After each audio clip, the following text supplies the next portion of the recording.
For more than a century, Big Brothers, Big Sisters of America has helped change kids' perspectives about their future by giving them the opportunity to reach their potential.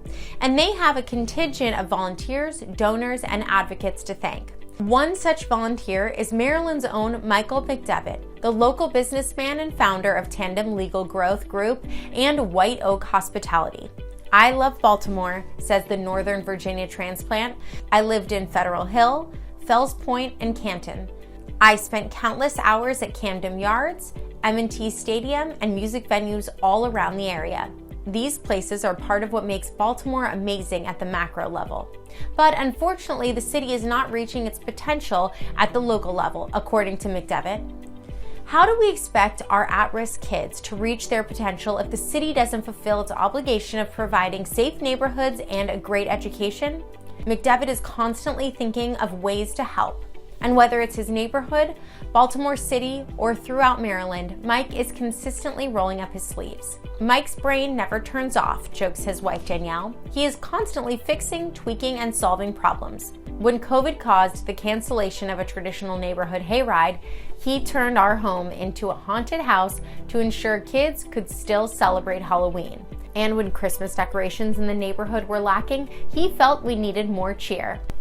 It is also more than the holidays. He turned a food truck business into a way to feed those in need. He's amazing and exhausting at the same time," she jabs.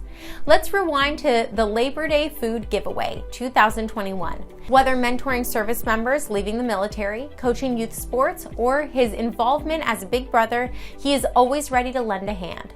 Mcdevitt has been particularly active with the Baltimore chapter of Big Brother for the past 10 years. "I routinely drive through the city and see kids running the streets during school hours or late at night and wonder, how do we fix this? And how do we help these kids reach their potential? There has to be something amazingly great inside each of them." But to Mcdevitt, actions speak louder than words. Mcdevitt has rolled up his sleeves for years to serve those in need. Once Mike heard of a young Baltimore City boy surrounded by a perpetual state of instability, violence, and uncertainty.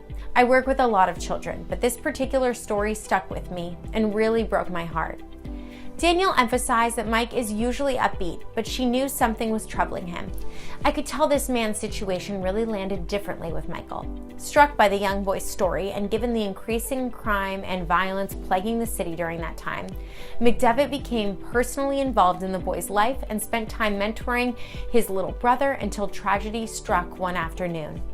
On a typically hot and humid summer afternoon in Baltimore, Mcdevitt's little brother came home to flashing lights and police tape, and unfortunately watched as the coroner's office removed the remains of a murdered family member from the home. Yes, his home. The one place that he thought provided him refuge from the drug and crime-plagued streets in his neighborhood.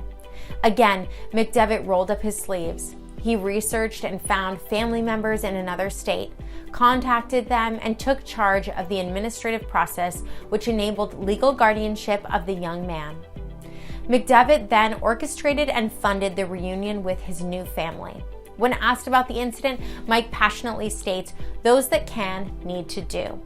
If each of us can do one thing to help another person, then as a society, we are at least moving in the right direction. But it all starts with rolling up your sleeves and getting involved.